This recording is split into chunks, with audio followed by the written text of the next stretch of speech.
Hi అండి. Welcome back to Nishi vlogs. ఈరోజు నేను కూల్గా ఉంది కదా క్లైమేట్, అందుకని చెప్పి సమోసాలు చేస్తున్నానండి. అవి ఎలా చేయాలో చూసేద్దాం రండి. ఒక 2 ఆనియన్స్ తీసుకొని సన్నగా స్లైసెస్ కింద కట్ చేసుకోండి. అండ్ 1 గ్రీన్ చిల్లీ కూడా కట్ చేసేసుకోండి.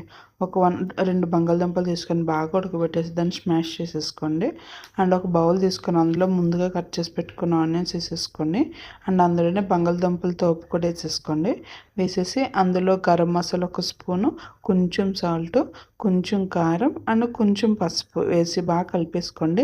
కారం చూసి వేసుకోండి, గ్రీన్ చిల్లీ కూడా వేసాం కదా. అండ్ బాగా మిక్స్ చేసుకొని పక్కన పెట్టుకోండి. ఒక బౌల్లోకి 2 స్పూన్స్ ఆఫ్ మైదా తీసుకొని కొన్ని వాటర్ వేసి బాగా కలిపేసుకోండి.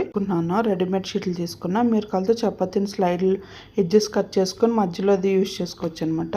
ఇట్లా ఒక షీట్ తీసుకొని దాన్ని ముక్కల కింద కట్ చేసుకున్నానండి.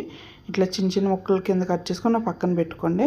చిప్స్ ఉంటాయి కదా మనకి, ఆ చిప్స్ కింద ఇట్లా ఫ్రై చేసుకున్న ఆయిల్లో మనం ముందుగా మిక్స్ చేసిన దాంట్లో వేసేసుకొని బాగా కలిపేసాక అండ్ ఒక షీట్ తీసుకొని ఆ షీట్ని చూసారా సమోసా కింద ఫోల్డ్ చేసుకోవాలి, షేప్లో ఫోల్డ్ చేసుకోండి.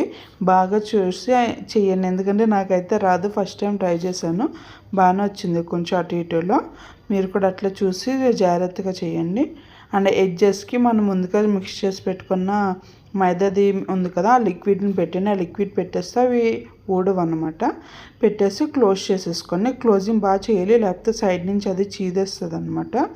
క్లోజ్ చేసేసి పక్కన పెట్టుకుని ఇలానే అన్నీ కూడా అట్లా చేసేసుకోండి. రిమైనింగ్ అన్నీ కడాయిలో ఆయిల్ పోసుకొని మనం చేసుకున్న సమోసాలు వేసేసి వేగించేసేయండి. చిన్న మంట పెట్టుకొని వేగించండి, లేకపోతే మాడిపోతే. చూసారా ఇలా గోల్డెన్ బ్రౌన్ కలర్ వచ్చేసాక పక్కకు తీసేసుకోండి. అలాగే రిమైనింగ్ ఉన్న సమోసాలు అన్నీ కూడా వేసేసి ఫ్రై చేసేసుకోండి. అటు ఇటు ఫ్లిప్ చేసి పైన క్రిస్పీగా లోపల సాఫ్టీగా భలే ఉంది కదా. Thank you for watching Nishi vlogs.